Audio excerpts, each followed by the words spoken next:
Bueno, muy buenas noches a todos. Muchas gracias por estar aquí, los que están presentes y también los que están a través del Zoom.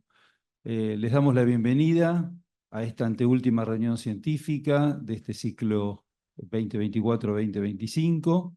Y hoy tenemos un día muy especial porque es una reunión conjunta entre las dos sociedades más importantes de nuestro país, que es la SAFIL, lógicamente, y el Colegio Argentino de Cirugía Venosa y Linfática. Y en este sentido, me acompañan acá los dos presidentes actuales de ambas sociedades, así que realmente es un verdadero honor estar aquí presente con ellos en este momento. Bueno, tenemos hoy dos disertantes, que también son dos disertantes de lujo. Uno que va a ser en representación de la SAFIL, que es el doctor Guillermo Camicia, y otro en representación del colegio, que es el doctor José Ovelar. Y a su vez tenemos 4 panelistas, 2 de la SAFIL y 2 del colegio, que los vamos a presentar oportunamente. Así que sin más, le pedimos al doctor Guillermo Camicia que se acerque y que nos dé su disertación. El doctor Guillermo Camicia nos va a hablar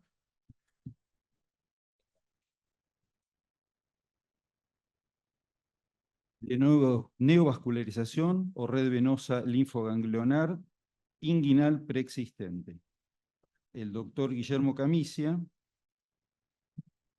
un segundito que lo voy a presentar como corresponde.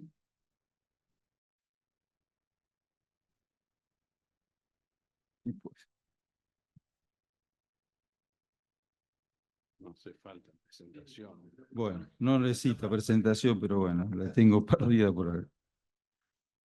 Bueno, le pido disculpas, doctor. No, lo tenía.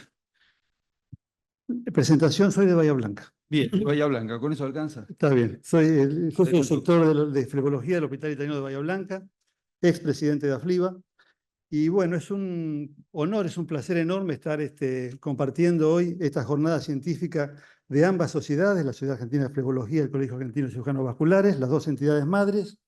Para mí es un honor realmente y un enorme placer.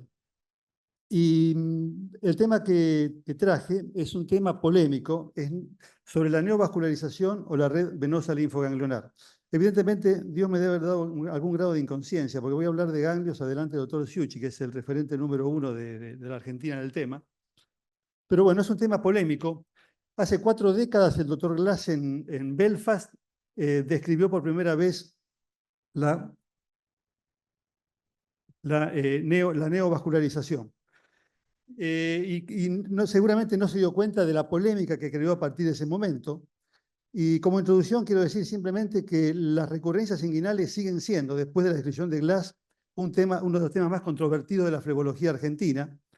Y el concepto de neovascularización intentó darle una explicación a todas las recurrencias, pero la evidencia anatómica, hoy voy a mostrar algo, empieza a contar otra historia y es bueno que empecemos a revisarlas. El objetivo de trabajo, bueno, es específicamente eso, evaluar esta red venosa linfoganglionar con flebología, con flebotomografía y ver cómo esta red venosa participa en la insuficiencia venosa primaria en la ingle y en las recurrencias. ¿Cuándo pedimos nosotros la flebolinfografía? Bueno, las indicaciones más importantes es en los síndromes compresivos obstructivos pélvicos actualmente, pero entendemos que hay una patología inguinal compleja, que hay una fosa poplitea compleja. ¿Qué nos permite la flebotomografía y más específica la flebolinfografía? Visualizar en forma directa estos circuitos venosos superficiales, profundos y linfoganglionares y su participación en la insuficiencia primaria y la recurrencia. La podemos ver en todos los pacientes gracias al método utilizado. Nos da una información morfológica de imagen no hemodinámica, que es la que nos aporta el Doppler, y estudiamos la fase venosa de retorno dentro del ganglio, no estudiamos la función del ganglio que se estudia con gammagrafía, como todos sabemos. Por supuesto que estos estudios deben realizarlo personal idóneo que sepa en qué momento captar las imágenes. Y todo comenzó con un paciente complejo, estudiando pacientes complejos, y nos llevó a una pregunta más compleja aún. ¿Estamos seguros de lo que realmente vemos con el eco-Doppler y llamamos neovascularización? Tal vez la historia comienza en otra red. El ecodoppler es un método directo. Con la flebotomografía podemos introducirnos dentro del paciente y ver directamente los ganglios y sus conexiones con las estructuras venosas. Es un método mucho más directo. Cuando nosotros estudiamos, primero vamos a hacer un pequeño resumen anatómico. Cuando vemos este es algo muy sencillo, la fascia muscular, la fascia safénica, ahí encontramos la vena safena magna y la vena safena anterior, antes llamada accesoria anterior, a partir de ahora voy a mencionarla como safena anterior, pero estos elementos venosos no están solos en este espacio intrafacial, están los ganglios, y estos ganglios que ustedes ven como platos voladores, que están alimentados por una arteria y una vena, no debemos verlos solamente así, como elementos individuales solos, sino que están unidos entre sí, y esa es la primera característica que debemos reconocer. No solamente están unidos entre sí, sino que están unidos a estructuras venosas importantes, como la safena magna, la safena anterior, y una tercera característica, que están conectadas con perforantes musculares y con otras perforantes a la vena femoral. Estas son las tres características de la red venosa linfoganglionar inguinal, que describió también primeramente el doctor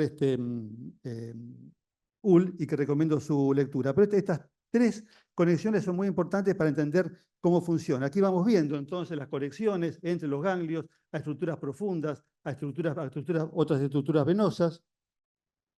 Vamos viendo, ven que todos los ganglios están comunicados con sistemas venosos entre sí, todos, y a su vez a estructuras venosas más profundas.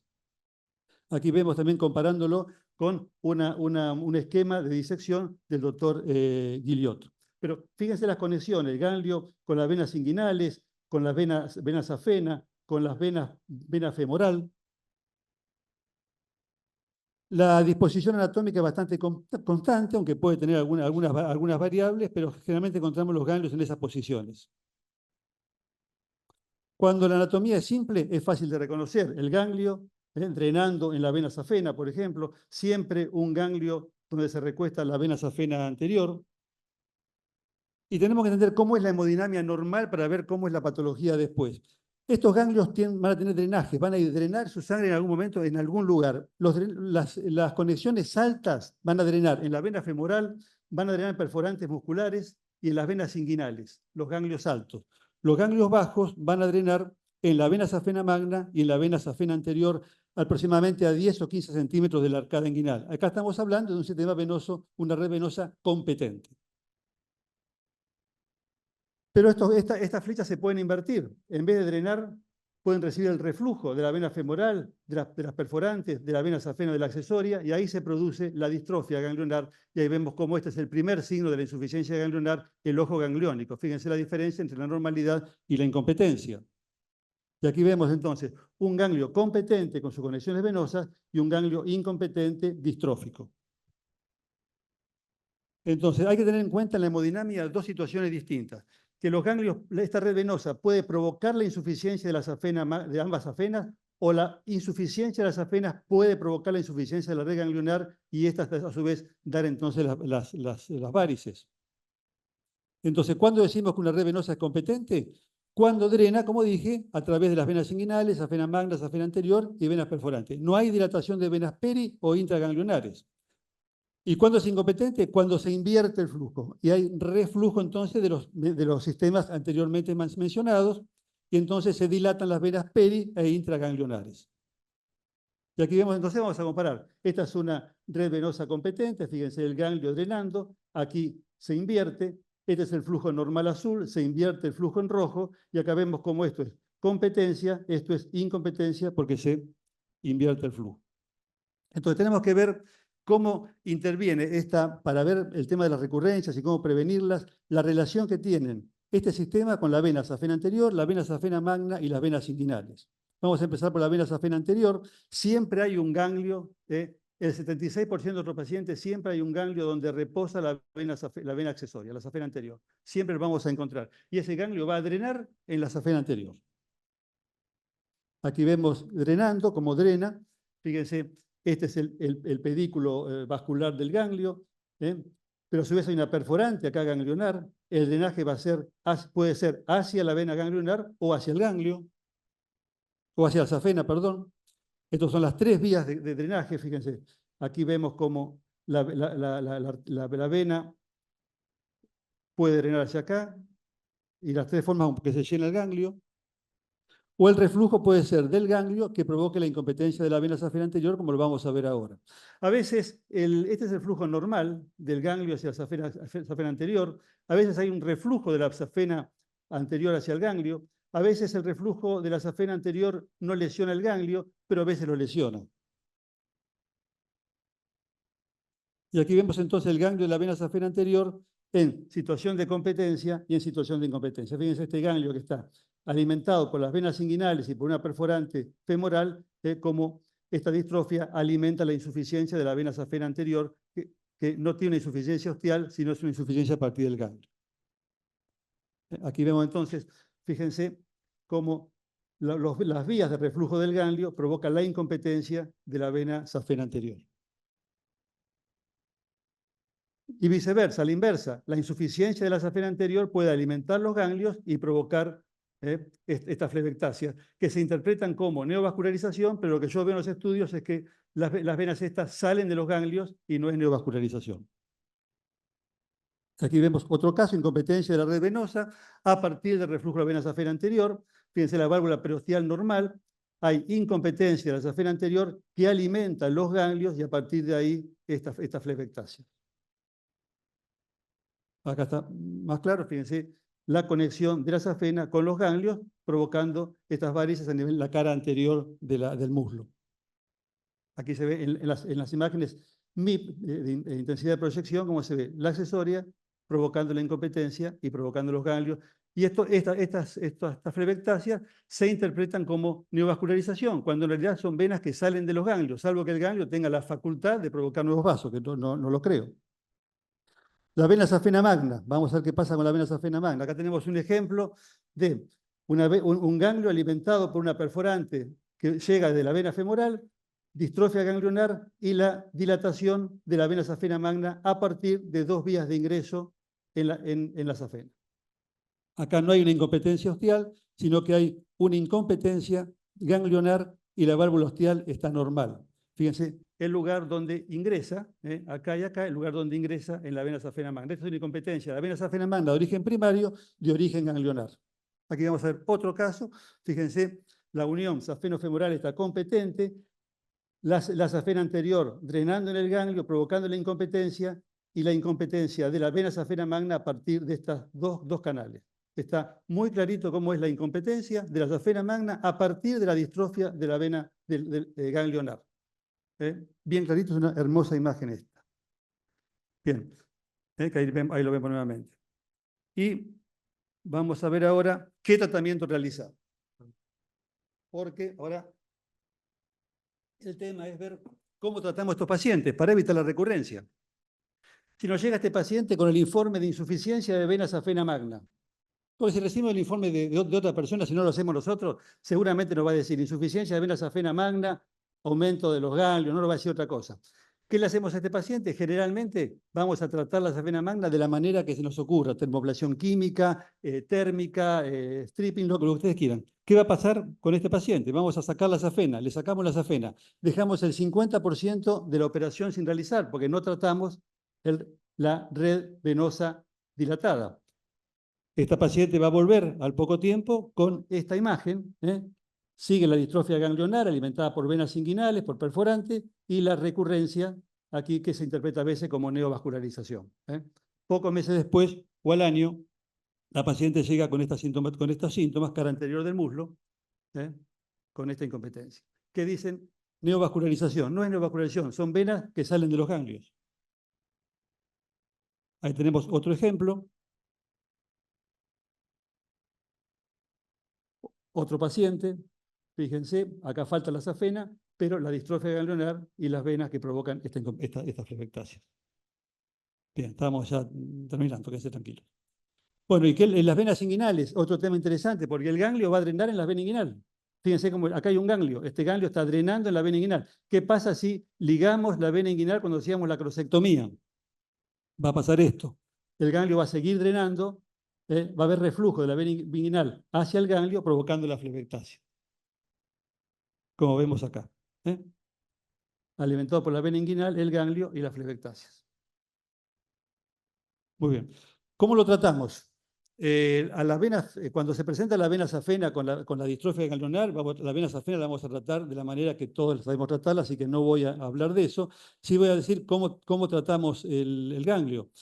Yo digo, hay que hacer no cirugía, por supuesto, el abordaje debe ser integral, tratar la safena y ecofoam a el ganglio. Este es el ganglio distrófico, lo vamos a ver acá, con sus vías flebectásicas que provoca. Aquí lo explicamos un poquito mejor, con su fascia safénica, fascia muscular. Ahí vemos el ganglio, fíjense, bien con insuficiencia venosa, con sus varices adentro. Y lo que vamos a hacer es un ecofoam, con un tiro certero en el corazón del ganglio, en el ojo gangliónico. Ahí está, un tiro al ojo gangliónico, como digo yo, un poco jocosamente. Ahí está la imagen. Y ahí vamos con un ecofoam, con un polidocanol al 2%, vamos a provocar la obliteración química del mismo, hasta que, como vemos luego, control postprocedimiento, bien esclerosado el ganglio, y por más maniobra de provocación que hagamos, el ganglio no va a mostrar signos de... Y cuando las flebectasias que provocó fueron importantes, también podemos acompañar con ecofoam cuando hay muchas dilataciones, con ecofoam en las vías flebectásicas que ya provocó. Bien, muy leve la investigación literaria, de literatura internacional. Glass fue el primero que habló de neovascularización, 1987, 88 y 89. Fíjense la imagen que publicó Glass en aquella época, bien puede ser esta imagen que se ve actualmente, bien puede ser esa imagen. En el 96, siguen hablando de neovascularización, la causa más importante de las recurrencias.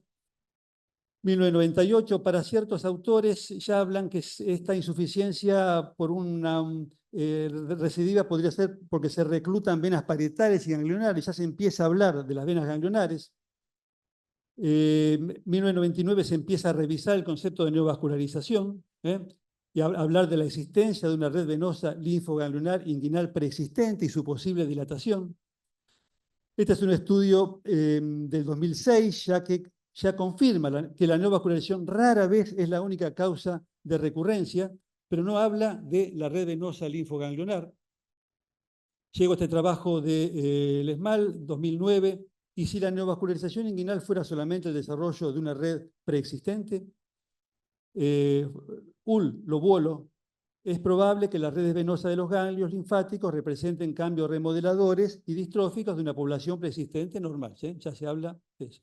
2017, Giannicini, la contribución del reflujo profundo al generar presión anómala en sistemas colaterales puede incentivar la dilatación adaptativa de canales venosos preexistentes. Y esto es importante porque lo hemos visto en los síndromes congestivos pélvicos, en los disturbios venosos pélvicos, como la dilatación de estos ganglios a partir de las venas inguinales y de la vena pudenda por el flujo pelviano, estos ganglios se alimentan mucho.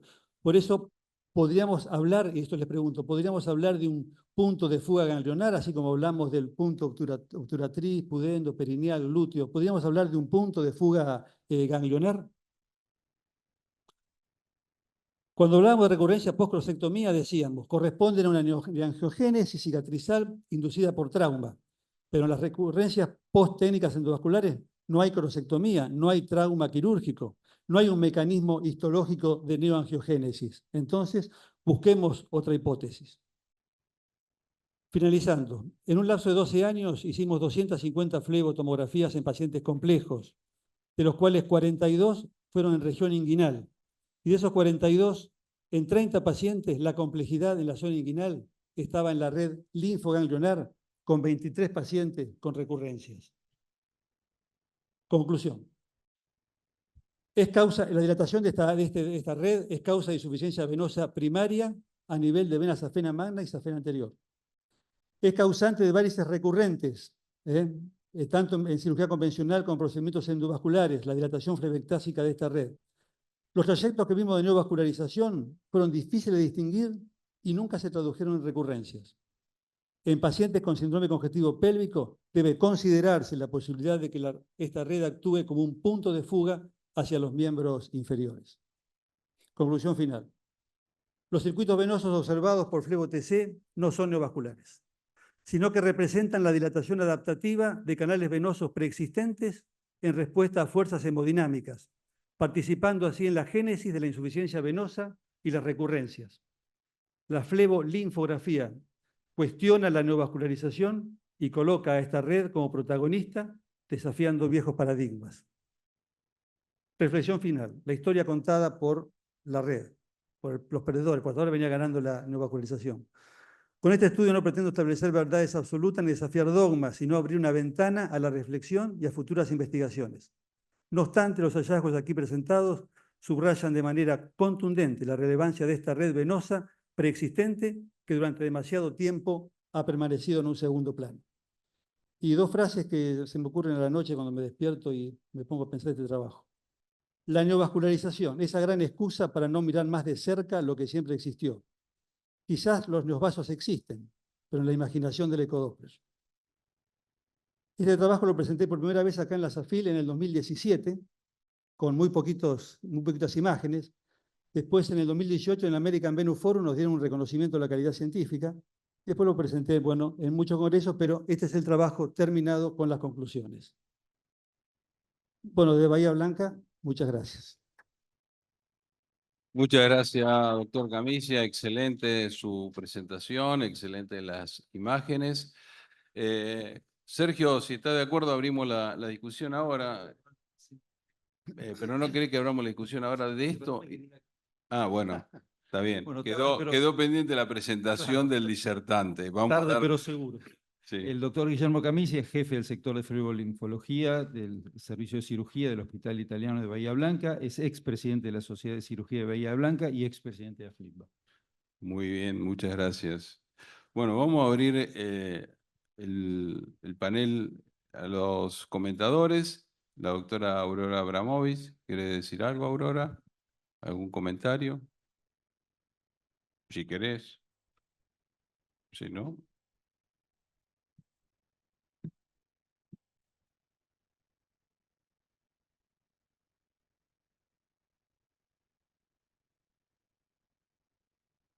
Primero lo quiero felicitar al doctor porque el trabajo... Cerca del micrófono.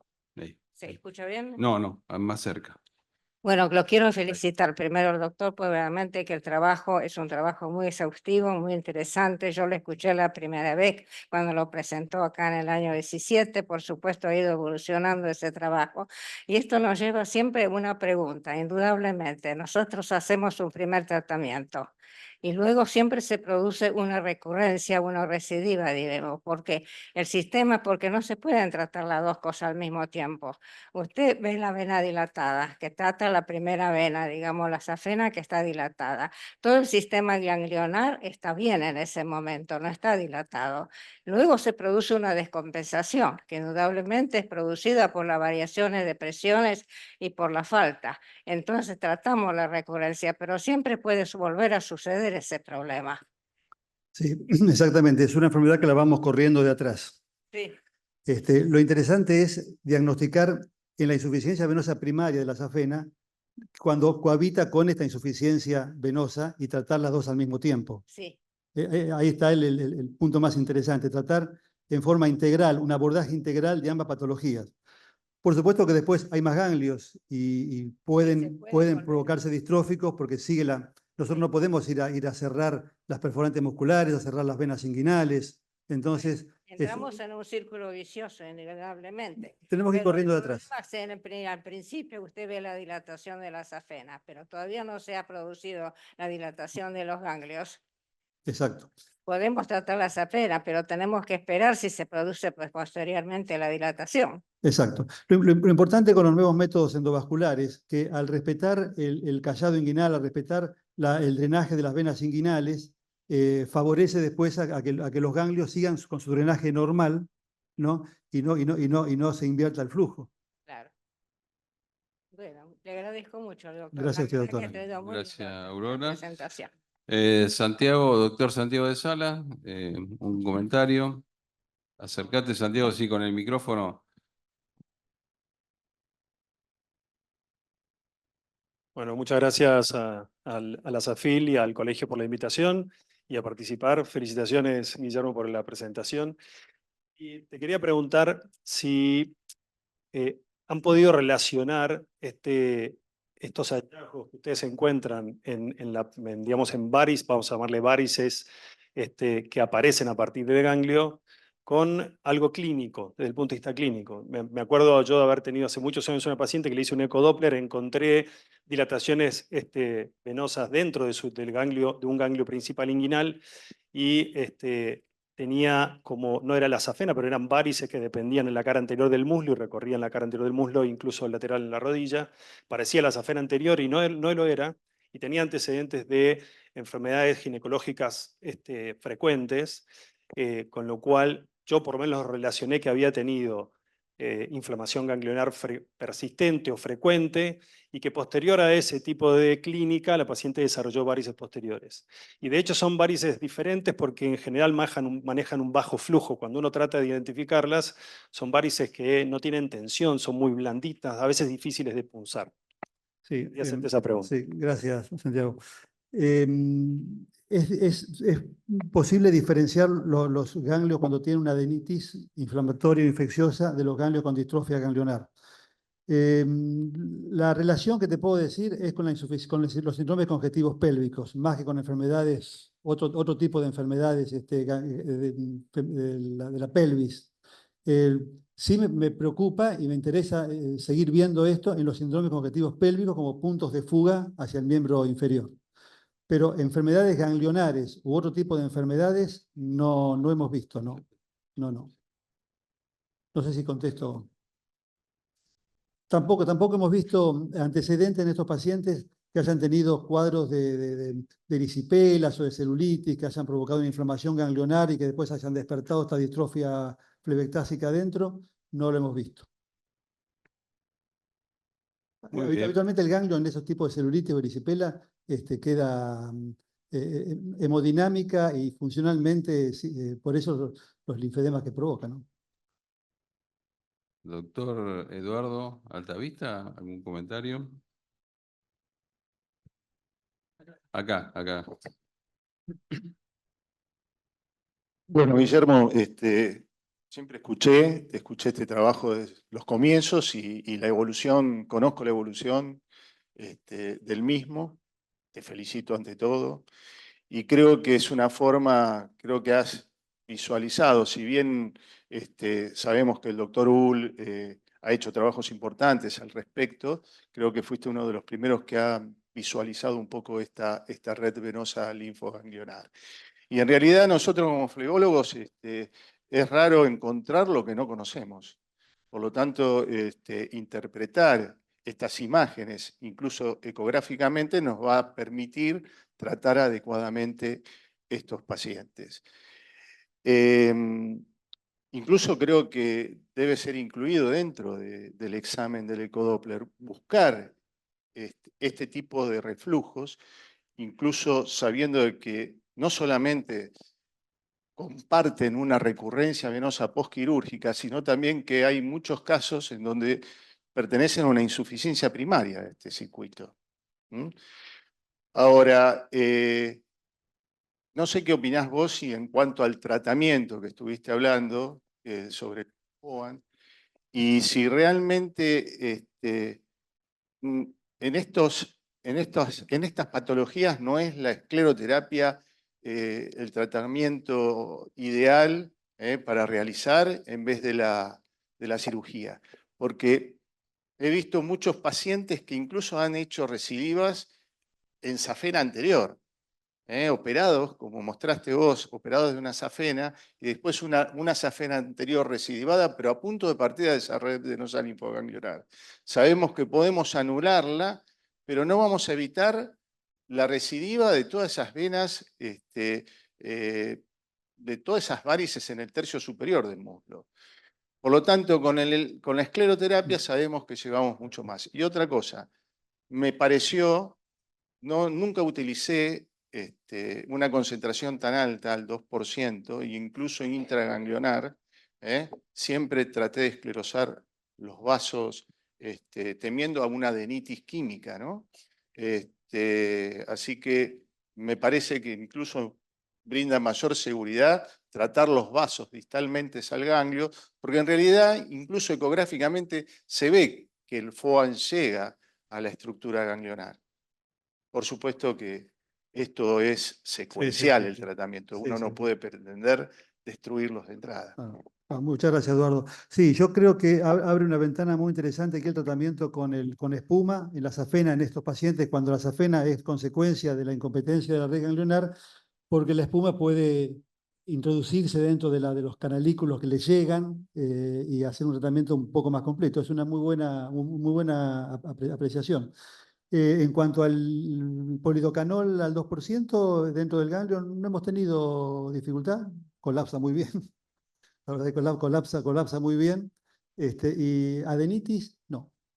Ningún caso de adenitis, me preguntan mucho, no hay ningún caso de adenitis. Y bueno, y la importancia de ahora con el Doppler, cuando uno hace esos estudios con el Doppler, ir a buscar estas redes. Este estudio, que comenzó siendo un estudio de diagnóstico, porque lo empezamos a ver en pacientes complejos, terminó siendo un estudio de investigación. Y ahora que tenemos en claro bien cómo es, pues los tenemos claro, tal vez no pidamos ya tantos estudios o no lo necesitemos, porque ya esto nos aclaró mucho el panorama. Bueno, muchas gracias. Doctora Rosana de Pedro, una pregunta, un comentario. Aquí, mira, tenés el teléfono, el micrófono. Gracias.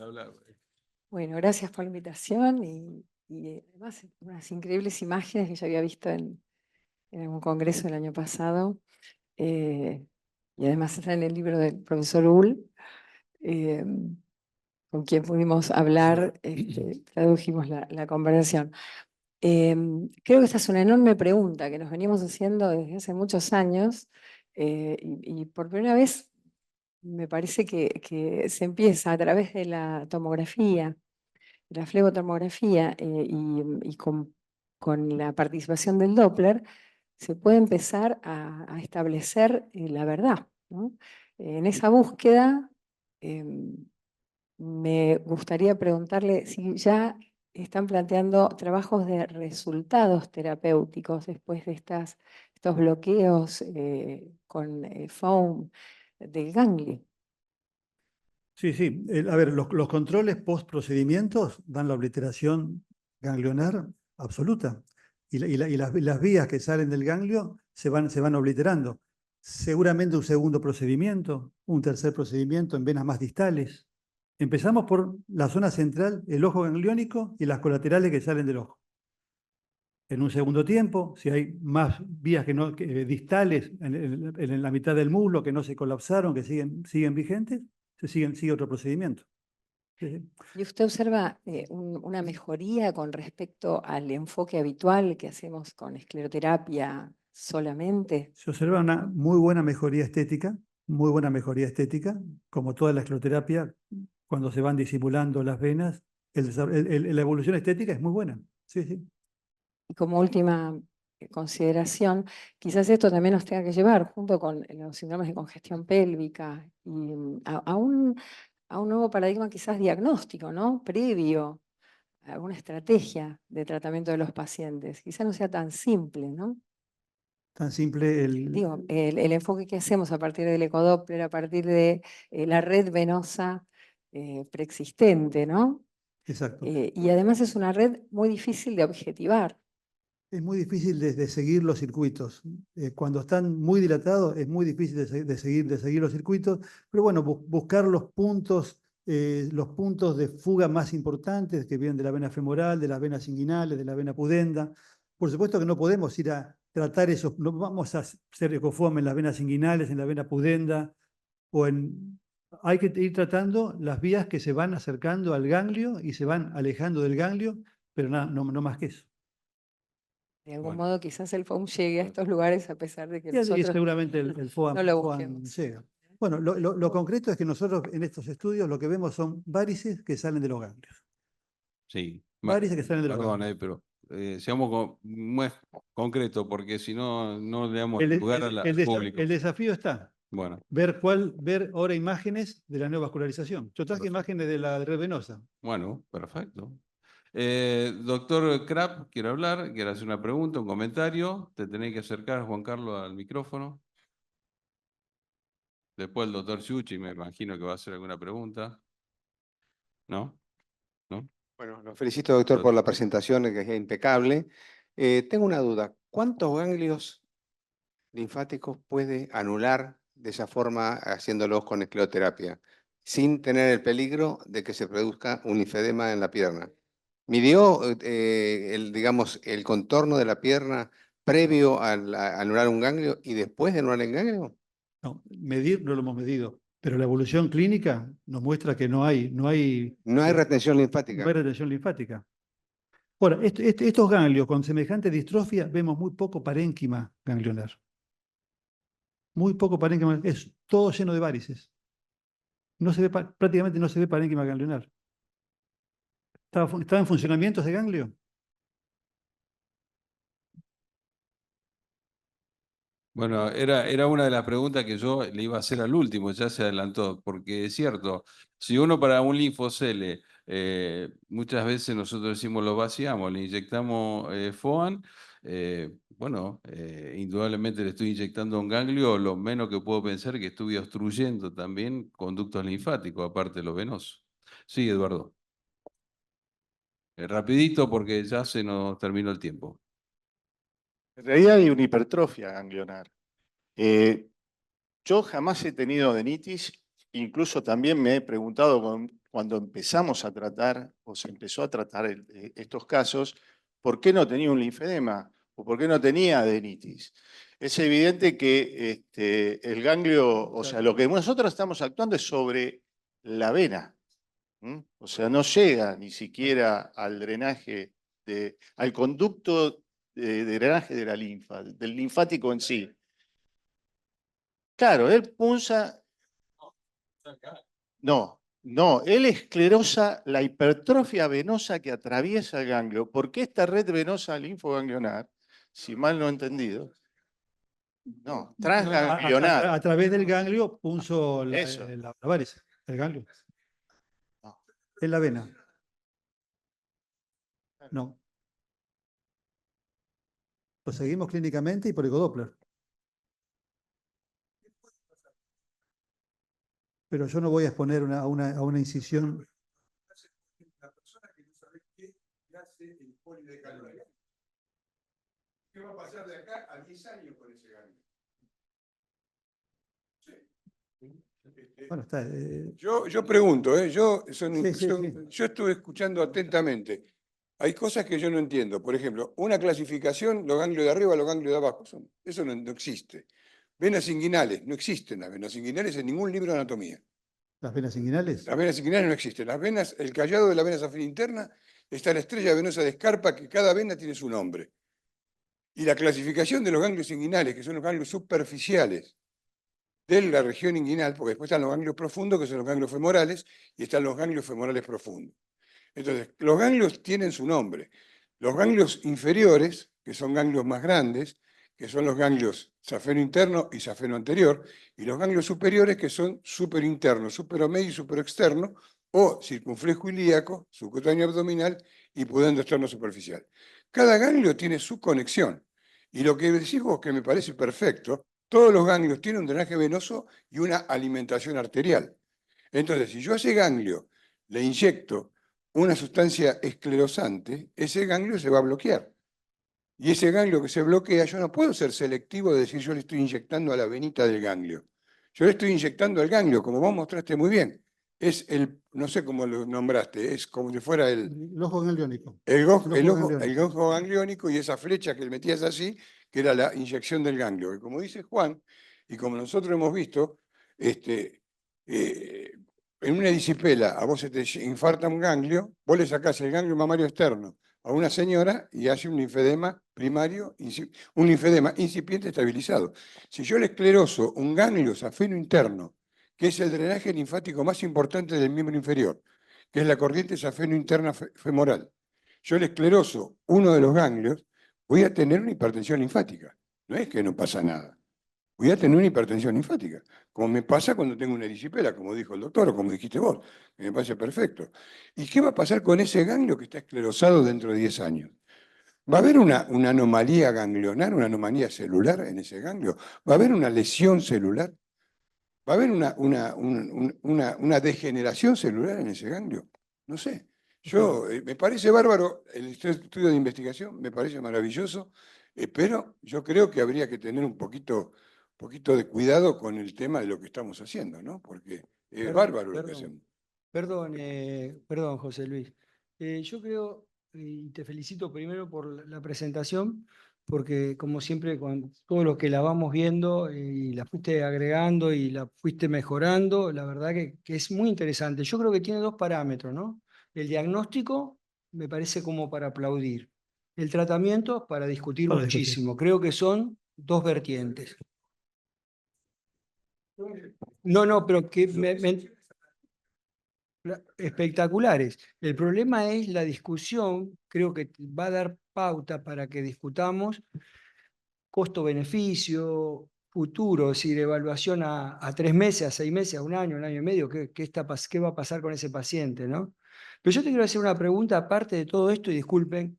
¿Puedo una devolución, doctor Ciucci? Sí, por favor. Es decir, las venas inguinales, doctor Ciucci, existen. Son dos, son la vena circunfleja ilíaca externa y la vena epigástrica, y desembocan en el callado de la safena magna, y los ganglios desembocan ahí. Tiene nombre y apellido, claro. Sí, sí. Subcutánea abdominal y vena epigástrica. ¿Eh? Todo,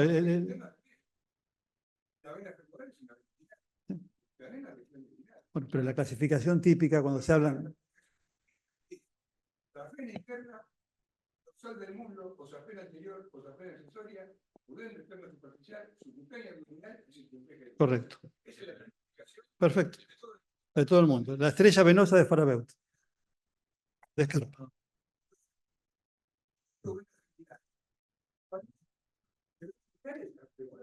Perdón, No, no, José no, Luis. yo hacía perdón que- referencia a las dos venas, subcutánea abdominal y vena epigástrica. A esas dos venas. perdón. No, yo hacía referencia a esas dos venas, epigástrica y subcutánea abdominal. Perdón, en honor al tiempo, tu pregunta. Sí. la pregunta era, Sí. cuando vos originariamente empezás con esto, buscás cuál era la etiología de la recidiva, me quiero De imaginar. la recurrencia, sí. De la recurrencia. Tengo una pregunta, ¿trabajaste sobre el hueco popliteo? Sí. ¿Y ves lo mismo No. o ves Lo neovascularización veo. ahí? Porque Interesantísimo. no quiero desterrar la palabra neovascularización, sino tengo que empezar como de vuelta a muchas cosas. En todos los pacientes que estudiamos con flebotomografía, el hueco popliteo, no vi un solo ganglio. Sí, tiene, pero no hay una red venosa tan importante. No aparecen en.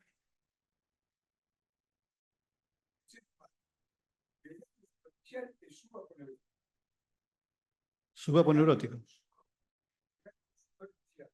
Porque la corriente linfática posterior-externa. Perdón, si Ah, no tenés no. micrófono no podemos grabar, perdóname. Vamos a ir cerrando. Sí, con- pero pero concreto y terminamos porque ya estamos pasados de tiempo. Bueno, Sergio. Sí. pero doctor Suchi, no superficiales, subaponeuróticos. Los ganglios linfáticos, el ganglio linfático superficial popliteo, los ganglios se clasifican en superficiales y profundos. ¿Cómo los clasifico? No porque están debajo de la aponeurosis, sino porque acompañan a los grandes vasos o no acompañan a los grandes vasos. El ganglio popliteo superficial es un ganglio que acompaña a la corriente safeno-postero-externa o que acompaña a la vena safena externa, y en su callado aparecen 1 o 3 ganglios popliteos superficiales. Los ganglios popliteos profundos son los que acompañan a la vena poplitea. Y tenemos uno anterior, que es el safeno popliteo, 3 externos y 3 internos, que son los interarticulares internos y externos, y uno posterior, que es el retrovascular, que es en el único lugar anatómico del ser humano donde entre una arteria y un hueso hay un ganglio. Entonces, hay un montón de ganglios en el hueco popliteo. Hay un montón. Sí, Pero me llama la atención que no se puedan ver. No, claro, a eso hago referencia, doctor, que no los he podido observar. Con la flebotomografía no los puedo observar. Y en la recurrencia no los observo. A tal punto son importantes que el ganglio popliteo superficial es un signo indirecto de hipertensión linfática en la linfografía radioisotópica.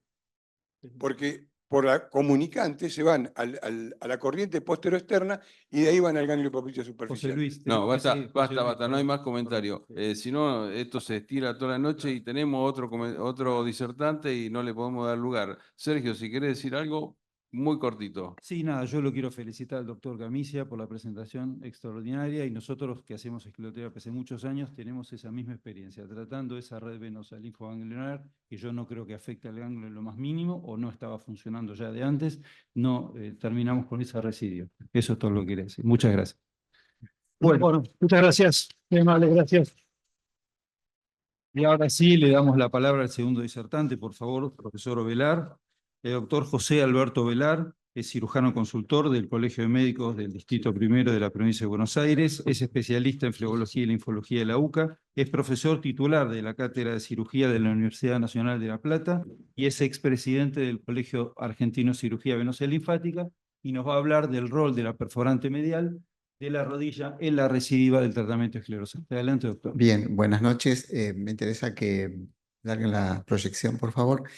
Bien, quiero agradecerles a la comisión directiva del Colegio Argentino de Cirugía por elegirme como expositor, a los miembros de la comisión de cirugía de SAFIL por darme la oportunidad, esto desde el punto de vista personal y del punto de vista, y muy especialmente al doctor Garbaz también, y desde el punto de vista institucional, en carácter de expresidente, felicito y es una gran congratulación de que ambos y autoridades del colegio se reúnan para hacer este tipo de reuniones, poder reencontrarnos en el lugar que siempre debemos estar a través del conocimiento y entender que el conocimiento no tiene barrera, no tiene límite y es de todos. Por todo eso, muchas gracias.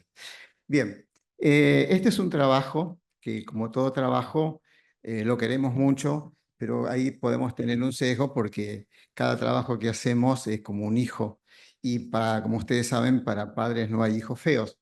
Esto surge voy a avanzar, nosotros lo hacemos en este medio, es un centro de diagnóstico por imágenes de alta complejidad en La Plata, hemos creado el laboratorio de anatomía digital y trabajamos como partener de la cátedra UniTwin, creado por la UNESCO y la Facultad René Descartes de París, y trabajamos en colaboración, preguntándonos, asesorándonos.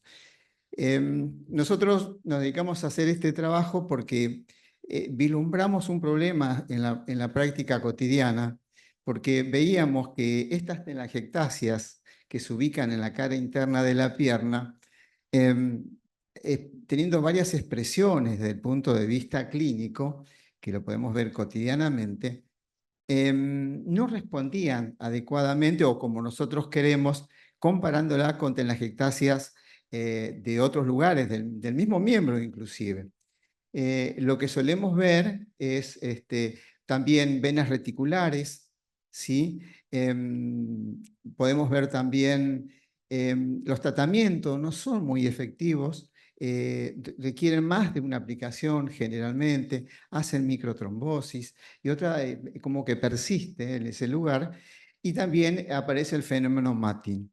Nosotros lo que vimos también desde el punto de vista práctico, que no lo podemos demostrar, es que hay pacientes que le anularon una varice que era importante o una colateral que era importante en la cara interna de la pierna y posteriormente esa varice, esa vena desapareció, pero se quedó con este MATIN. Este es uno de los casos que le comento que le esclerosaron una vena que ella decía que era grande y está con un fenómeno inflamatorio de más de un año, o sea que persiste.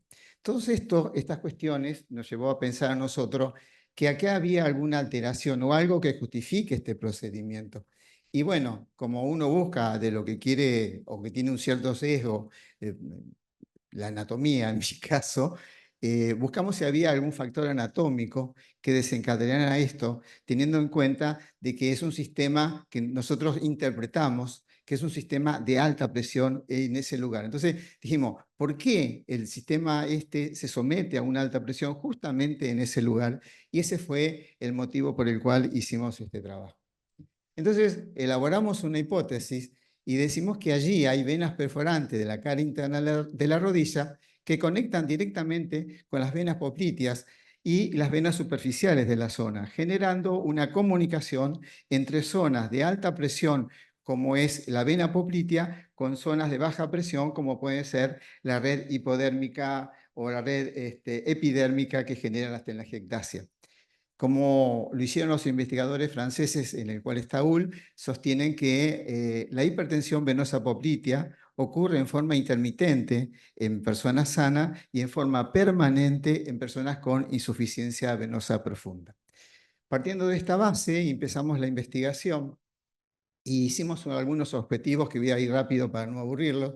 Lo más importante fue establecer si había conexiones entre estas venas perforantes con el sistema superficial y el sistema venoso profundo.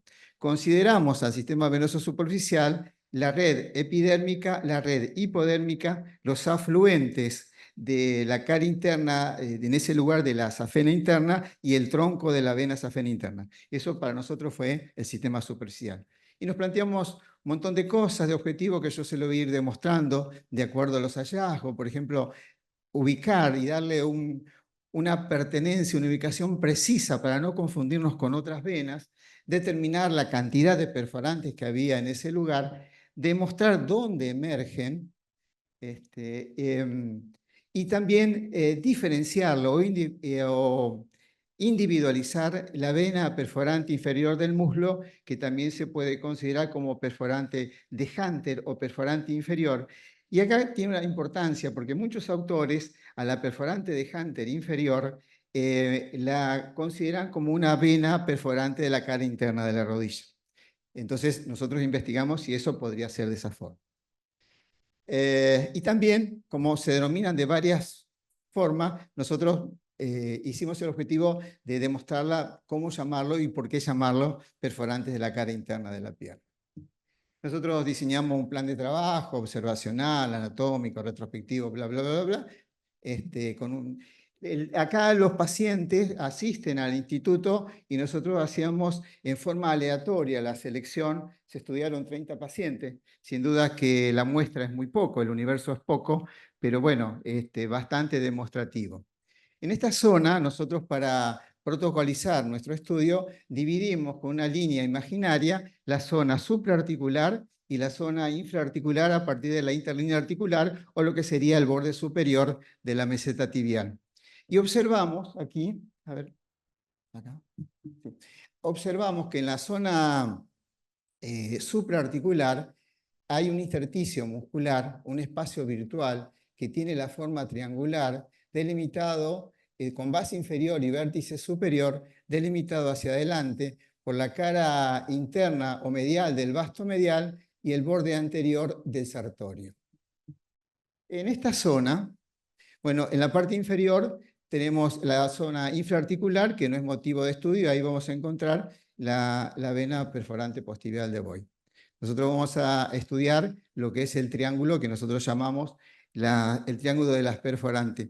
Quiero destacar un hecho importante para nosotros, es que este intersticio muscular no los hemos encontrado en la bibliografía. Quizás el profesor Ciucci ya lo conoce, nosotros no.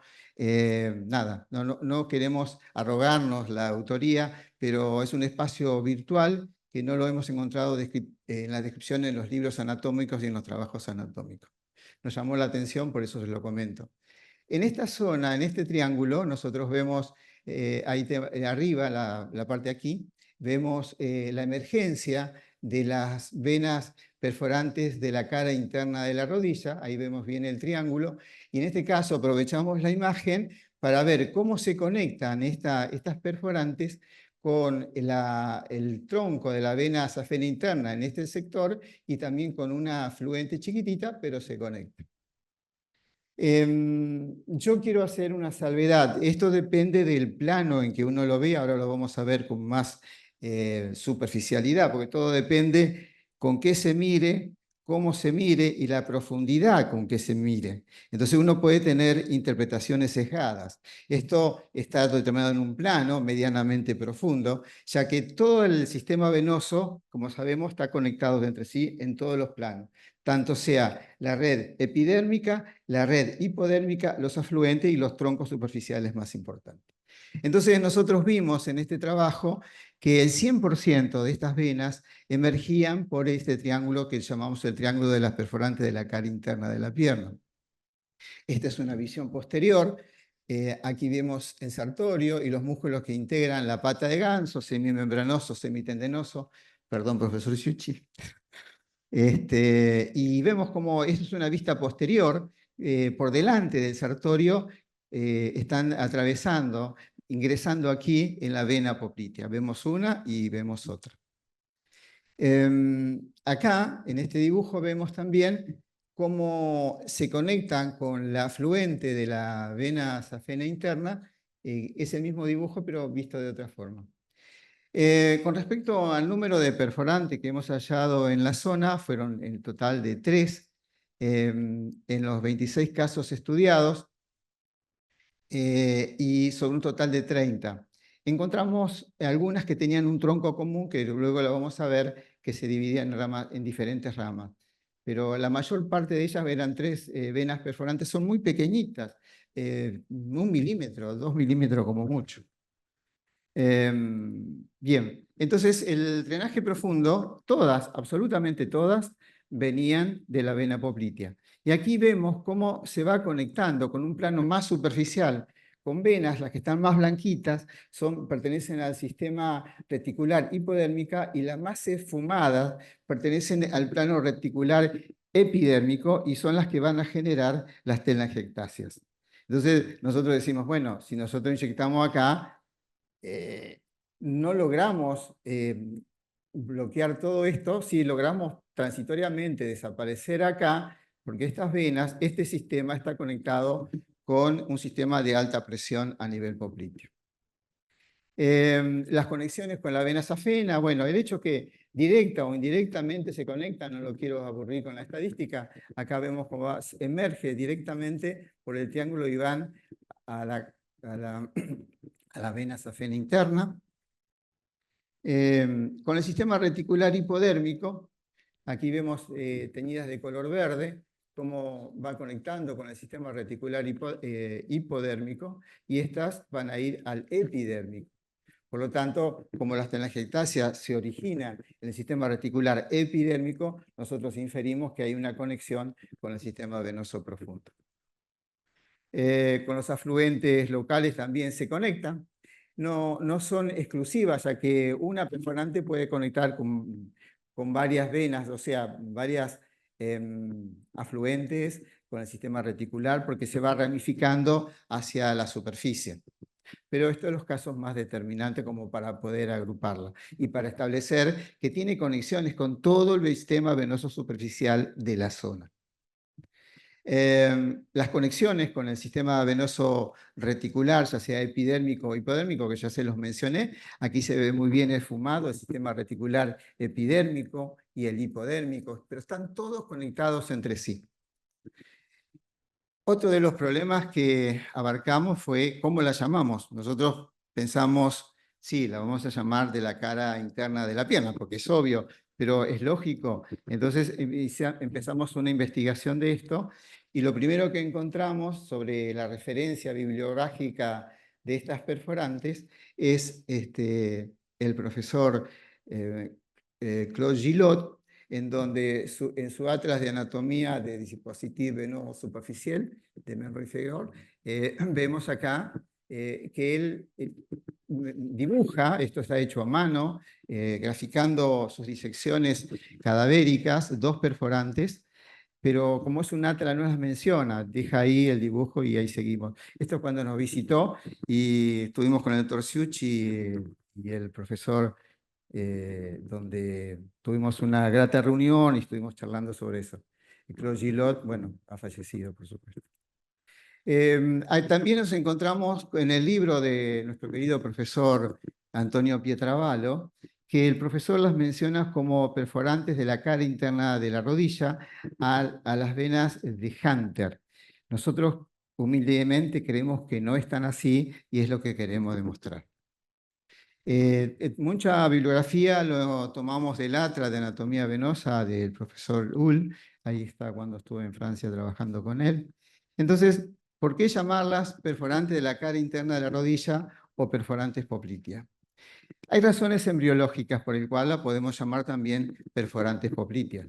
Resulta que en el embrión de cuarta a sexta semana, de acuerdo a la teoría angioconductora del profesor Claude Gillot, los nervios van a dar origen a los sistemas venosos. Y allí tenemos el sistema preaxial, el sistema axial y el sistema posaxial.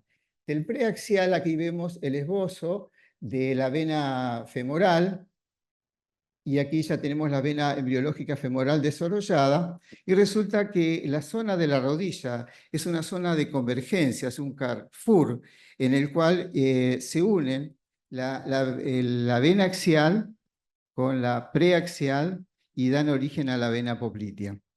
Entonces, por eso que nosotros llamamos a estas perforantes poplitea, ya que las perforantes de Hunter vienen del sistema preaxial, del sistema femoral, por acá. Bien.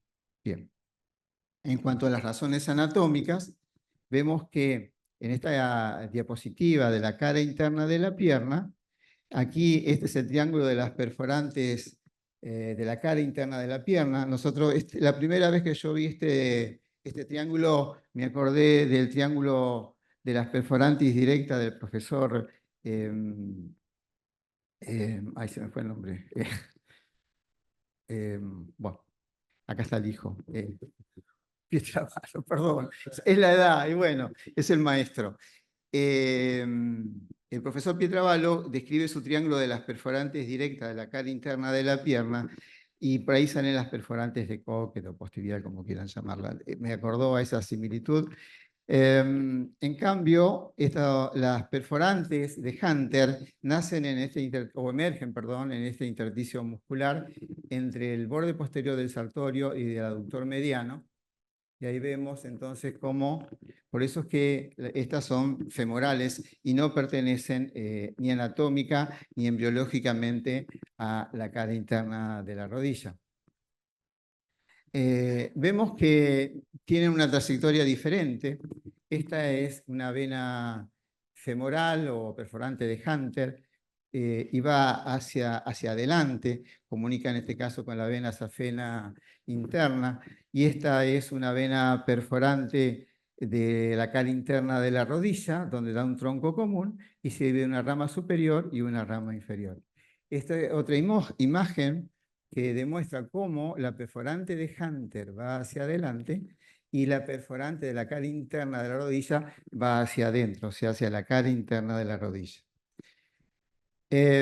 Nosotros creemos que se pueden llamar perforante de cara interna de la rodilla porque en el consenso realizado en el 14º Congreso Mundial de la Unión Internacional de Flebología y Linfología en Roma en el año 2001, se propuso que las venas perforantes se las puede designar utilizando su localización, y ahí tenemos la referencia bibliográfica.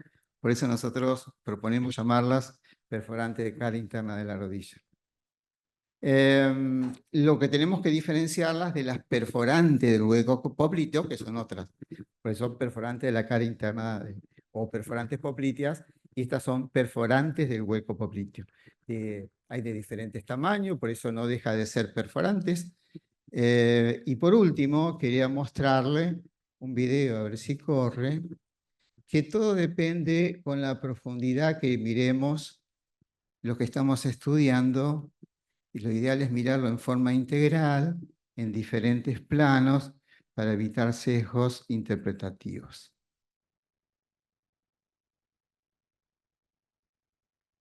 Creemos que es todo un criterio de integración, ese es el sistema reticular que integra todos los sistemas a todo lo largo del miembro inferior, lo cual nos estaría dando muchas explicaciones del porqué de la recidiva, etcétera, etcétera.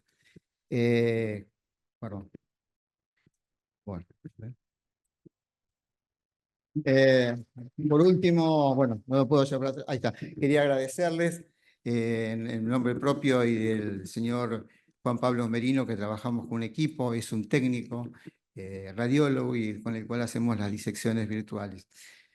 Para mí es un honor también tener grandes expertos en escleroterapia, si pueden corroborar esta teoría de la resistencia del tratamiento a la esclerosis de estas telangiectasias de la cara interna de la pierna. Muchas gracias.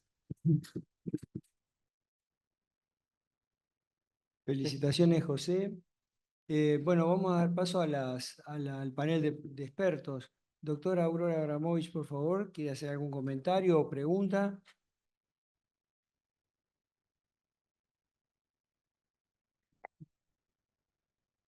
Bueno, primero de todo voy a felicitar al doctor. Este es un trabajo que me ha gustado mucho. Hace muchos años que lo vengo siguiendo. La primera vez que tuve noticias fue cuando leí el libro de anatomía que usted acaba de mostrar ahí, que fue más o menos fue en el 98, 99 que se hizo. Y después los trabajos que hizo conjuntamente con UL, que me parecieron muy interesantes, sobre todo la conexión que existe de todas las perforantes con las perforantes transóseas también, que son de mucha importancia ahí, porque todo es un sistema integrado. Por eso me ha llevado a explicar por qué fracasa tantas veces el tratamiento esclerosante en esa zona. ¿Por qué? Porque indudablemente al esclerosar una de las perforantes se produce la dilatación de las otras por toda la variación de presiones que existe en esa zona. Ahora, yo le quiero preguntar lo siguiente. Hacemos el tratamiento esclerosante con FOAM. Desaparece la misma. Además del tratamiento esclerosante, ¿usted considera que es importante que tomemos ciertas medidas, sobre todo de tipo higiénico, como es una buena compresión de esa zona? Y luego, sobre todo, recomendar no el uso sobre todo de gimnasia de tipo de impacto o de tipo de levantamiento de pesas que en este momento están tan de moda y que aumentan la recidiva de la zona. Sí, gracias por la pregunta, muy interesante. Una de las primeras herramientas que yo he encontrado con este trabajo fue explicarle al paciente que, mire, aquí estas venas son muy rebeldes porque se comunican, le explico más o menos para que entienda por qué son resistentes en esa zona. Y sí, si consideramos los trabajos de investigación que sostienen que hay altas presiones cuando se produce la contracción muscular, en ese momento se transmite la presión a todo el sistema. El profesor Ull demostró que el semimembranoso puede actuar como un buffer de amortiguación, pero para arriba, no para abajo. Entonces, sí, los ejercicios de alto impacto estarían contraindicados, quizás con una compresión elástica abajo, una medida terapéutica, podría ayudar a impulsar la vena y evitar el reflujo, actuando como una segunda fascia. Y sí, sin duda, los de alto impacto van a influir, sin duda. Gracias. Muchas gracias, una vez te lo felicito. Gracias. Gracias, doctora. Eduardo Altavista.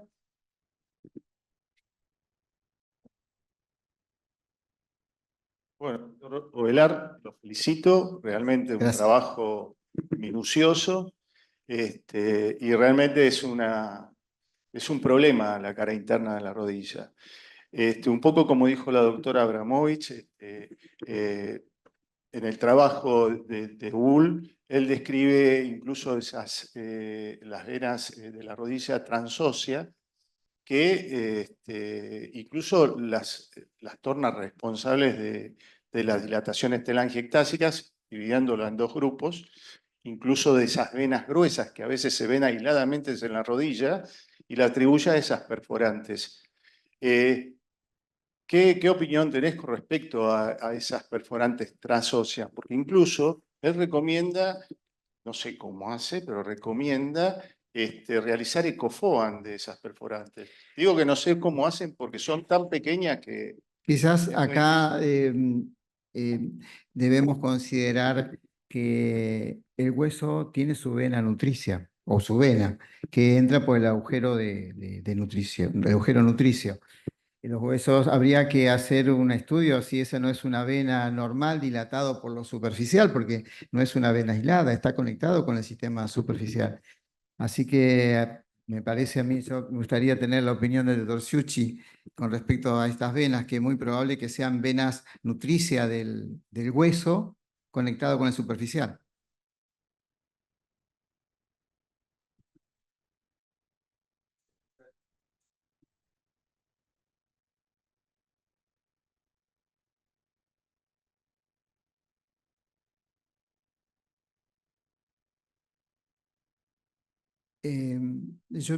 Si me permite un comentario al respecto, yo creo que es una vena normal, pero como está conectado, porque todo el sistema venoso está conectado entre sí, puede generar una dilatación, pero a partir de lo superficial. No creo que sea la causante. En eso yo disiento porque creo que habría que ver el paciente, la vena, porque uno infiere que tiene una vena perforante. Para mí es una vena nutricia, porque el hueso no se puede perforar.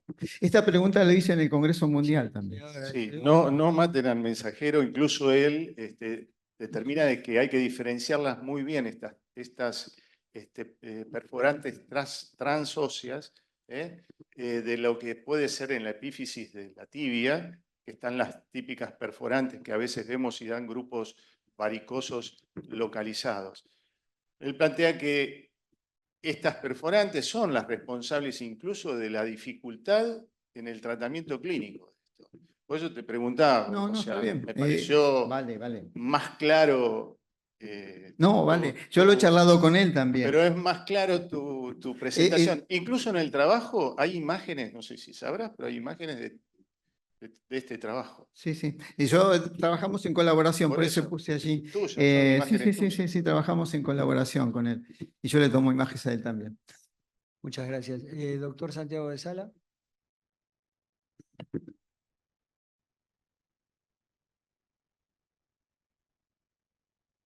Bueno, felicitaciones, José, por el trabajo. Quería preguntarte si has tenido la posibilidad de relacionar, porque lo que uno ve obviamente es una asociación anatómica. Sí. Y obviamente no puede relacionarlo con funcionalidad, No. ni dirección de flujo, ni volumen. Bueno, volumen podría uno calcular. Si tenés conocimiento de si existe algún trabajo con, por ejemplo, ecografía de alta resolución, que pueda reconocer este tipo de estructuras, eso por un lado. Y por otro lado, la pregunta sería, ¿por qué si no puedo relacionar funcionalidad, uno le echaría la culpa a estas perforantes, que no puedo decir si son insuficientes o no, si son normales, si tienen un flujo normal de superficial a profundo, no podría llamar de esa manera? ¿Por qué lo asocia sin conocer la funcionalidad a la persistencia luego de un tratamiento esclerosante? ¿Se entiende la pregunta? ¿No? El hecho, primero, nos parece una obviedad, pero claro, como toda cuestión científica hay que demostrarla. ¿Cómo demostrás una presión en una vena milimétrica? Pero si vos ves que esa telangiectasia tiene un cierto comportamiento y justo allí están estas perforantes que se comunican con un sistema de alta presión en forma intermitente o continua, pareciera ser que está vinculado con eso.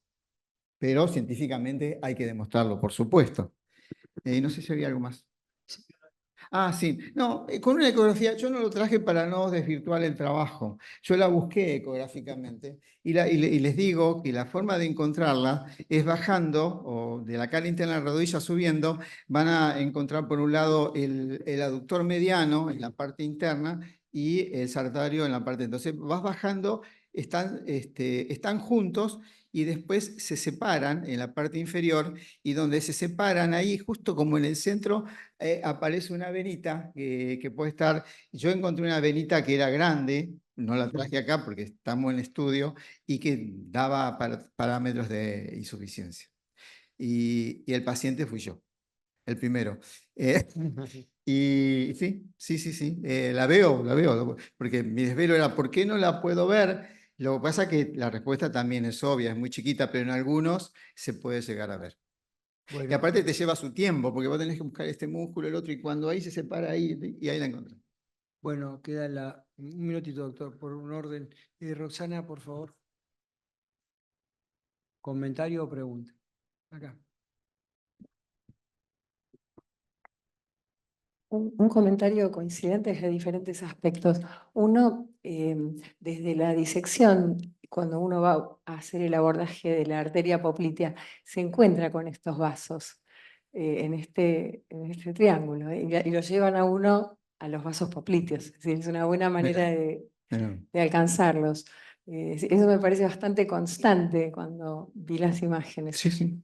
Y por otro lado, lo de este plexo descripto me pareció interesantísimo, muy bien documentado.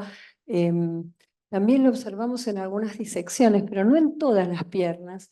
Con el doctor Errisi y el doctor Conesa, en unos trabajos colaborativos que hicimos y que los llevamos luego a un Congreso Mundial de Anatomía. Una de las piernas era la pierna azul, me acuerdo de un aspecto bien azul en superficie, y tenía un plexo debajo del sartorio, coincidente con esos hallazgos. Sí, sí. ¿Podríamos pensar en, digamos, en cuanto a una cuestión estadística o cómo estudiar estos casos, ¿no? Sí, nosotros no ¿Cuánto se enfocamos en corta? eso, nos enfocamos en esto y es el famoso plexo subsartorial, seguramente lo que mencionaba allí en la proyección, ¿no? De Pietravallo.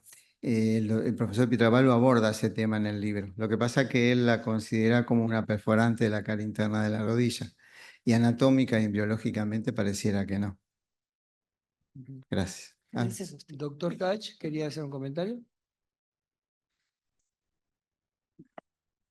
Y siguiendo una conectora en todo esto, recuerdo una charla que habíamos tenido en Sydney con el doctor Rosley, el doctor Pedrasoli y el doctor, bueno, había otro más que estaba en la charla, Sánchez. Y nos llamó la atención que la mayor parte de las escaras post-escleroterapia eran en la cara interna de la rodilla y en la cara externa de la pierna, del tercio medio de la pierna.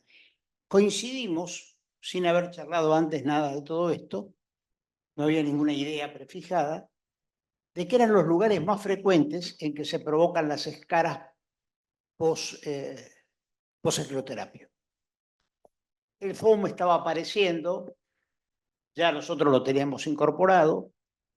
Si bien hay detalles técnicos que obligan a eso, por ejemplo, para las telangiectasias el tratamiento con FOM a espuma de burbuja grande, es decir, que hay más aire que líquido, con lo cual se disminuye la concentración, la cantidad de líquido que se inyecta, y otras cosas más como la presión y la prueba de la burbuja de aire. Como cuando hacemos una peridural, que sabemos que estamos en el espacio peridural, porque probamos que la burbuja no se deforma. En el espacio peridural no se deforma. Fuera del espacio peridural se deforma. Bueno, al margen de los detalles técnicos, no teníamos una idea exacta de por qué coincidíamos en esto. Entonces después con el tiempo lo charlamos con un expresidente de la sociedad que se dedicaba a la microcirculación. Y la inquietud era si no era por algún shunt o si no era por shunts venuloarteriolares que habían en esa zona que provocaban esas escaras. Porque aún habiendo tratado varices por electroterapia grandes, con concentraciones importantes, no hemos tenido escaras. Y sin embargo, en esas pequeñas escaras, en esas pequeñas varículas, se ha producido, aún teniendo la certeza de haber tomado todos los detalles técnicos para no errarle. Pero nos quedó la suposición de un trastorno a nivel de la microcirculación, es decir, de shunts anormales que puedan aparecer en esa zona. Ese era el comentario que quería. Muchas gracias, doctor. ¿Alguna pregunta más del auditorio? Sí, sí. ¿Alguna pregunta más del auditorio? Sí. Felicitarte por la presentación. Preguntaste ahí que esas varices de la cara interna eran resistentes al tratamiento. Yo creo no es que sean resistentes, sino creo que el resultado final no es del todo bueno. Pero las varices las puedes sacar, pero no vas a eliminar o no vas a tener un resultado del 70, 80, 90%, tal vez del 50%. Esa es la primera. Después, A veces uno escucha diferentes oradores y es como le quieren buscar la justificación a todas las varices. Y yo entiendo que hay un gran porcentaje de varices, que no hay una insuficiencia encontrable. Vos haces un ecodoppler, tiene derrames y no le encontrás insuficiencia en ningún lado y tiene derrames y tiene varices. Ese es el famoso, cuando yo estudié, decía, las veces idiopáticas, que no le encontrás una causa. Entonces, muchas veces, sí, alguna imagen que mostraste tenían más sensación de matting, que eso puede ser por una insuficiencia profunda. Cuando uno busca encontrar más perforantes relacionadas a telangiectasias de lo que uno piensa, ¿sí? Por eso hay que buscarlas. Y eso también puede ser parte del mal resultado. No, sin duda. Simplemente, como tengo estos derrames, hay que aumentar la concentración. La que mostré yo de Mattin justamente es una paciente muy representativa porque le sacaron una varice grande, según ella refería allí, que no la tenía, y apareció un Mattin, que no lo tenía. Le apareció después. Generalmente hay una zona, la otra actúa como un buffer. Es como cuando operás, salvando las grandes diferencias, una persona que tiene un síndrome compresivo obstructivo pelviano, le sacás la safena o tratás la safena y después anda peor. Es decir, hay una hipertensión venosa. Y con respecto a lo no explicable, yo creo que a veces no está enfermo los troncos, pero sí el sistema reticular. Si vos viste en la proyección, la última, cómo el sistema reticular es el verdadero integrador. Integra todo. Y eso explicaría la recidiva también. Porque no es solamente una enfermedad de tronco, es una enfermedad del sistema venoso, de la pared venosa.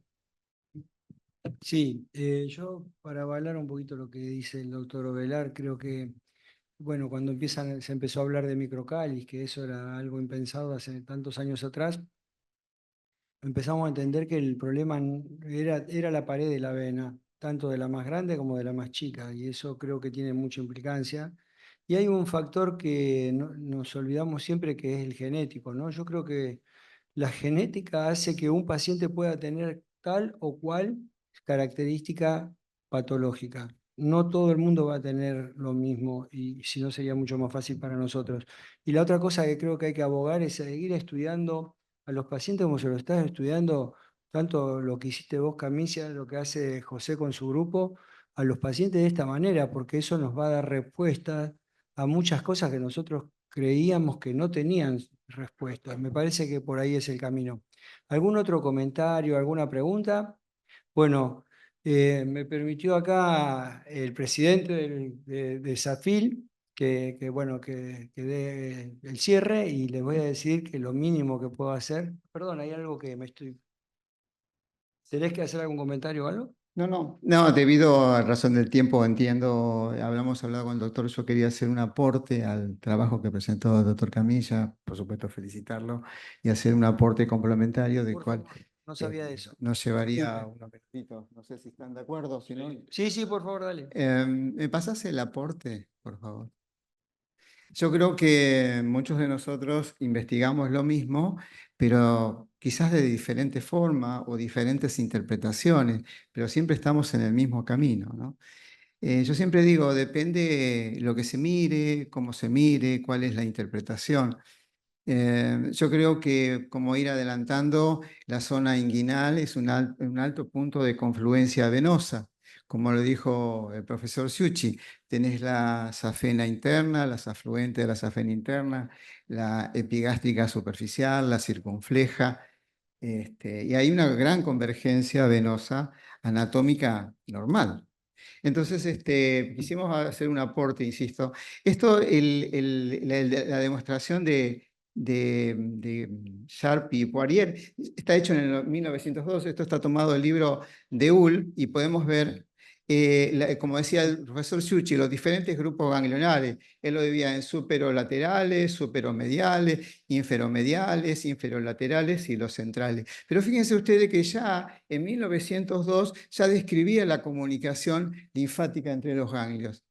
Después vino Rubier, Chapí, muchos autores que investigaron en nuestro país, el profesor Isidoro Kaplan y el profesor Ciucci, del cual yo por lo menos he aprendido mucho de linfología y del linfedema. Y Claude Gillot comienza las publicaciones en 1980 demostrando esa red linfática, y lo que está señalizado en rojo es lo que se llaman perforantes, que comunican con las diferentes venas perforantes. Y otra cosa de las características acá en este ganglio es que los ganglios están conectados con venas muy chiquititas en todo el sistema. Nosotros creemos humildemente que el sistema reticular ganglionar pertenece al sistema reticular y no es un lecho aislado, sino que es un lecho integrado, que lo vemos justamente cuando está la recidiva. Posteriormente, UL en el 2012 empezó a agregar el estudio angiotomográfico, y en el 16, junto con Lavropoulos, hizo un trabajo sobre cómo influía la insuficiencia esa más dinámica, evaluado por el ecodoppler. Estas son las imágenes que él ha presentado. Y como les decía, esto es un punto de convergencia. Esto es un paciente en los ganglios, la pudenda externa superior, la circunfleja ilíaca externa, la epigástrica, la safena anterior, todo converge, pero esto es un plano profundo. Si nosotros esto lo vemos en un plano superficial, algunas cosas van a tener características. Y traje esta imagen de un paciente que justo se dio, que lo estudiamos hace tiempo, de una diferencia entre una recidiva de la vena safena anterior hacia el miembro derecho y una supuesta recidiva o la influencia que tienen las venas ganglionares, en este caso de recidiva. Una de las grandes diferencias que notamos es que las recidivas de safena anterior vienen con venas grandes desde la ingle hacia abajo. Y la otra, en la recidiva, donde están las venas ganglionares comprometidas, las venas grandes se van a producir más hacia abajo a través de un fenómeno que ahora vamos a ver, un sistema de reclutamiento. Vean el punto de convergencia que yo les mencionaba. Acá el sistema reticular son venas muy pequeñitas que están conectadas entre sí, pero no es un hecho aislado. Miren cómo conectan acá con la pudenda externa superior, que va a dar origen a un tronco común que va a dar la circunfleja ilíaca externa superior, porque acá hay otra inferior, y fíjense cómo se conecta, y la vena epigástrica superficial. O sea, hacia arriba conecta hacia allá, y hacia abajo está conectando, como vamos a ver, con ramas del sistema reticular hipodérmico. Acá viene una rama, una rama obturatriz de una perforante poplitea, y realmente acá ramitas glúteas, que vienen, supongo, porque vienen de atrás hacia adelante. Si avanzamos en estas disecciones y hacemos un secuestro de las imágenes más profundas, vemos aquí la red ganglionar, cómo conecta con todo el sistema superficial superior, que son los afluentes de la vena safena interna, integrándolo la red hacia arriba, hacia las venas que drenan hacia el abdomen, y vamos a ver que esto también se comunica con venas torácicas. Lo mismo del lado derecho, pero acá vemos bien cómo se conectan con todo el sistema reticular hipodérmico y epidérmico. O sea, es un conglomerado de venas en esta zona que fluye para allá, para acá y para todos lados. Este es el centro, pero ya era el centro antes de que sacaran la safena. Y acá en este otro preparado podemos ver mejor la red ganglionar, que es cierto, es una red, pero está sumergida en una red contextual del contorno. Fíjense ustedes cómo tiran o conectan con venas reticulares del muslo. Y esto, bueno, obviamente, acá también tenemos las reticulares del otro lado, pero quisiera poner, por razones de tiempo, el enfoque aquí. Secuestrando la imagen, vemos cómo aparece una imagen de mancha o pixelada, porque son venas muy finitas que se juntan entre sí generando una imagen de mancha. Vemos los diferentes ganglionares, grupos ganglionares que no siempre están los que describieron Sapey, pero hay 3, 4 grupos. Bueno. Y el hecho es que queremos significar cómo se va a conectar con todo el contexto, que no son unas venas aisladas. En esta otra imagen podemos ver cómo vemos las redes ganglionares acá, los ganglios, y comienzan a conectar las perforantes de anterior del muslo a través de los intersticios musculares, cómo van hacia el plano superficial, al plexo hipogástrico, al plexo hipodérmico, y van a conectar con las venas reticulares. Aquí vemos la rama extrapelviana, que es una rama obturatriz, cómo se va integrando hacia la parte inferior, y fíjense ustedes, las ramas extrapelvianas posteriores, cómo van a aparecer y llenar acá una vena más grande. Es lo que se llama, o se denomina, el fenómeno de reclutamiento, como las venitas estas muy pequeñas a través de la unión de todo el sistema reticular de las perforantes del muslo, van a generar válices dilatadas en la parte inferior del muslo. Y acá vemos en una vista lateral el fenómeno de reclutamiento, las ramas extrapelvianas, obturatrices, glúteas, el sistema reticular anterior va alimentando y va generando una varice que, a diferencia de la recidiva por safena anterior, comienza en la parte inferior.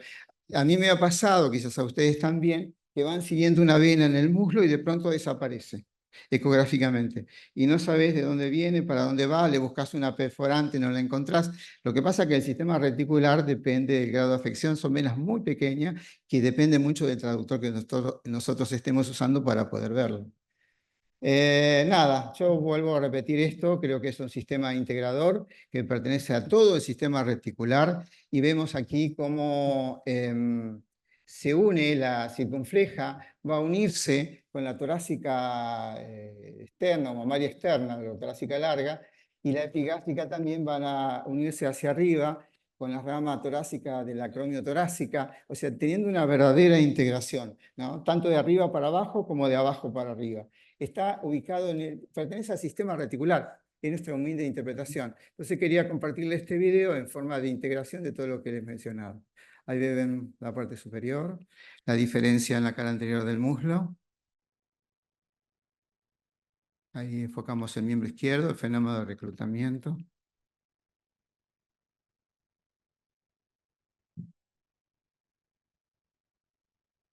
Y recibido por safena anterior. Nada, creo que son cosas que tenemos que seguir estudiando, seguir interpretando, y creo que con el aporte de todos nos vamos nutriendo entre todos. Muchas gracias y felicitaciones. Que suene.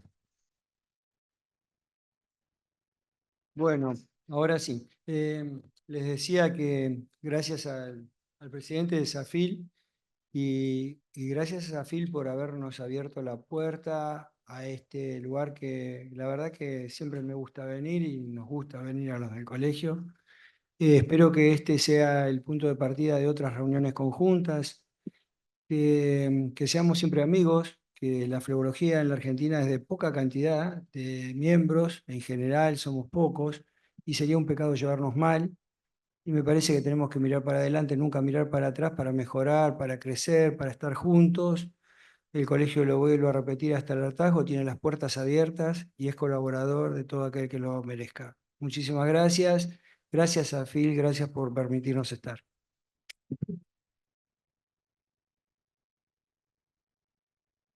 Muy bien. Está bien, ¿eh?